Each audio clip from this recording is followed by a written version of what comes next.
আমি ছোটদের রামায়ণ থেকে তোমাদের গল্প বলছি।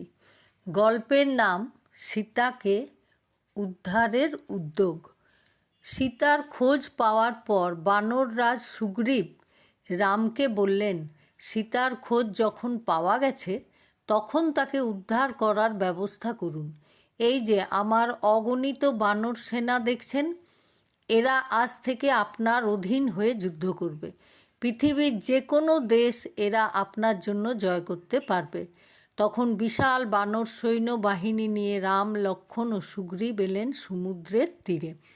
সমুদ্র পার হয়ে রাবণের দেশ লঙ্কায় যেতে হবে সীতাকে উদ্ধার করতে। লক্ষ লক্ষ বানর সেনা কাজে লেগে গেল। তারা দিনরাত ধরে বড় বড় পাথর ফেলে ফেলে একটা সেতু তৈরি করে ফেলল। এখন তারা অনায়াসে হেঁটে যাবে লঙ্কায়। রাবণের কাছে খবর পৌঁছালো। সে তার সেনাপতিদের ডেকে বলল, শত্রুরা সমুদ্র পার হয়ে আসছে, এখন আমাদের কি কর্তব্য? সেনাপতিরা তাকে ভরসা দিয়ে বলল, মহারাজ, আমরা যুদ্ধের জন্য প্রস্তুত হয়ে আছি।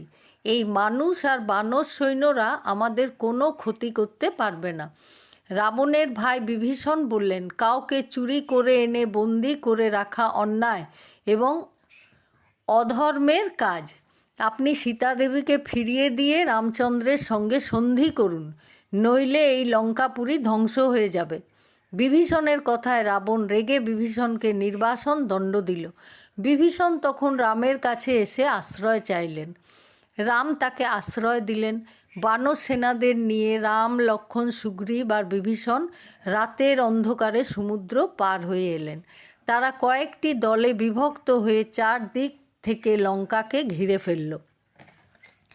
পরদিন সকালে রামচন্দ্র রাবণের কাছে এক দূত পাঠালেন।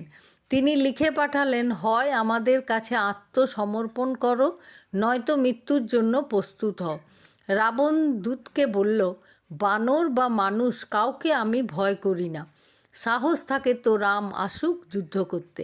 দূত এসে খবর দিল, তখন চারিদিকে যুদ্ধের দামামা বেজে উঠল।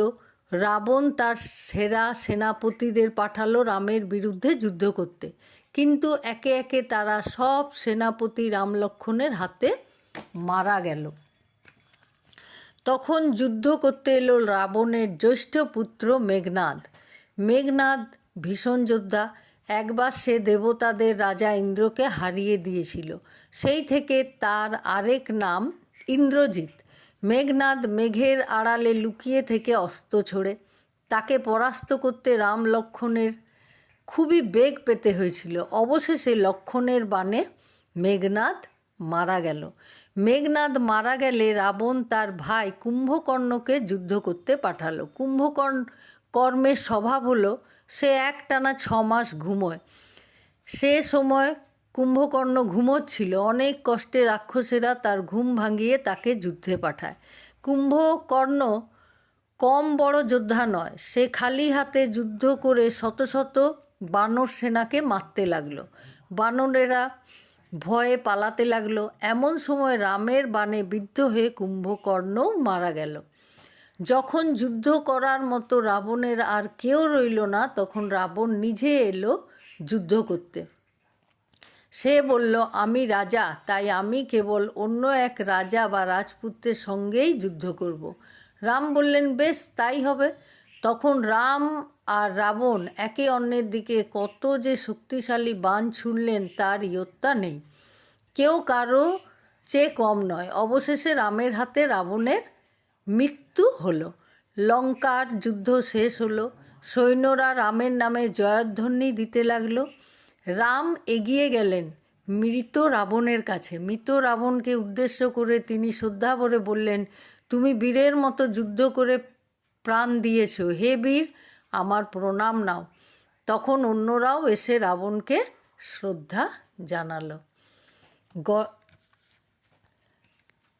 গল্প তোমাদের কেমন লাগলো?